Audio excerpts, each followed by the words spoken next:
তুই কি ডারে? তুফান মানুষ নয়, তুফান যা হতে চেয়েছিল তাই হয়েছে।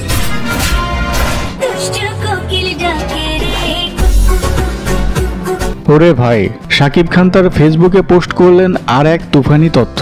তিনি তার ভেরিফাইড পেজে শেয়ার করেছেন তুফান এবার বাংলাদেশ ভারত পেরিয়ে ইন্টারন্যাশনাল লেভেলে খেলবে এবং সব বাধা পেরিয়ে তুফান এখন USA, Canada, Australia, London, Belgium, France, Sweden সহ জার্মানিতেও প্রকাশ পাবে।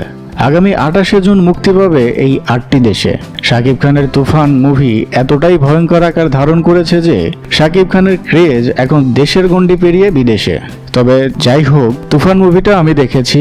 এক কথায় অ্যাকশন, টানটান উত্তেজনা নিয়ে ছবিটা খুবই সুন্দর হয়েছে। প্রতিটা মুহূর্তে শাকিব খানকে এক নতুনভাবে পেয়েছে দর্শক। তো দর্শক, আপনাদের কেমন লাগবে আমাদের দেশের সুপারস্টারের মুভি বিশ্বের দরবারে এভাবে প্রকাশিত হয়? আপনার মূল্যবান মতামত কমেন্ট করে জানাতে ভুলবেন না।